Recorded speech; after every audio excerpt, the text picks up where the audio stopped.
আমরা যে দান করব, এই দানের ব্যাপারে আল্লাহ পাক রব্বুল আলামিন দুটো শর্ত দিলেন। তার ভিতরে সর্বপ্রথম শর্ত হচ্ছে যে মিন তাইয়্যিবাত, উত্তম জিনিস, পবিত্র জিনিস, তারপর বিশেষ করে হালাল জিনিস তোমরা দান করতে হবে। কারণ আল্লাহ পাক রব্বুল আলামিন নিজেই হচ্ছে পবিত্র। ইন্নাল্লাহা তাইয়্যিব, নিশ্চয় আল্লাহ পাক রব্বুল আলামিন পবিত্র। লা ইয়াকবালু ইল্লা তাইয়্যিবা, আল্লাহ পাক রব্বুল আলামিন পবিত্রতা ছাড়া, পবিত্র ছাড়া কোনো কিছু গ্রহণ করে না। সুবহানাল্লাহি ওয়া বিহামদিহি। সূরা, বিশেষ করে মুসলিমের বর্ণনায় এই হাদিসটি আসছে। তাহলে আমরা দানের যে শর্ত আমরা পেলাম সেটি হচ্ছে আমরা হালাল ইনকাম করতে হবে।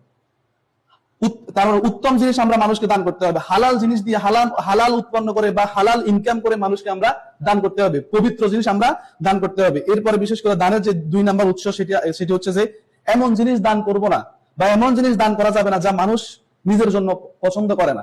মানে আমি আমার জন্য যেটা পছন্দ করি না আমি ওইটা দান করতে পারবো না। কারণ আল্লাহ পাক রব্বুল আলামিন কুরআনুল কারীমের 3 নাম্বার সূরা আলে ইমরানের 92 নাম্বার আয়াতের ভিতরে আল্লাহ পাক রব্বুল আলামিন বলেন, লান তানালুল বিররা হাত্তা তুনফিকু মিম্মা তুহিব্বুন, তোমরা যা ভালোবাসো তা হতে যদি তোমরা ব্যয় না করো, তোমাদের কাছে যে জিনিস গুরুত্বপূর্ণ, যে জিনিস তোমাদের কাছে উত্তম, যেটাকে তোমরা ভালোবাসো, ওই জিনিস থেকে তোমরা যদি দান না করো, ওই দানটা আল্লাহ পাক রব্বুল আলামিন কবুল করে না।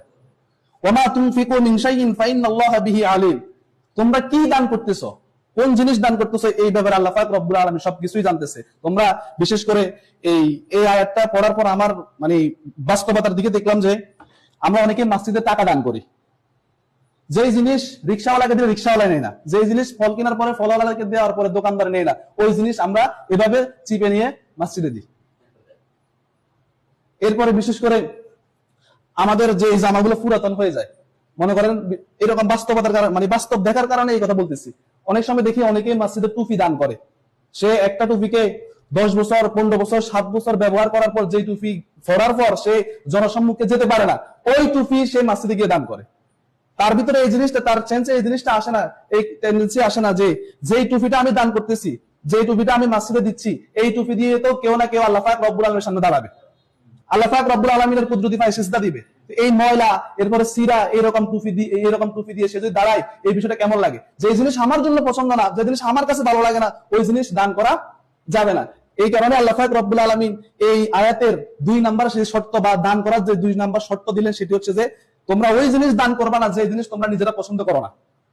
আল্লাহ রাসূল সাল্লাল্লাহু আলাইহি সাল্লাম বুখারী বর্ণনায় বলেন, আনাস ইবনে মালিক রাদিয়াল্লাহু তাআলা আনহু আনিন নবী সাল্লাল্লাহু আলাইহি ওয়াসাল্লাম قال لا يؤمن احدكم حتى يحب لاخيه ما يحب لنفسه, তোমরা ততক্ষণ পর্যন্ত মুমিন হতে পারবে না, ততক্ষণ পর্যন্ত তোমরা ঈমানদার হতে পারবে না যতক্ষণ পর্যন্ত না তোমরা নিজেদের জন্য যা পছন্দ করো তা অন্যের জন্য, অন্য ভাইয়ের জন্য তোমরা পছন্দ করো। সুবহানাল্লাহি ওয়া বিহামদিহি।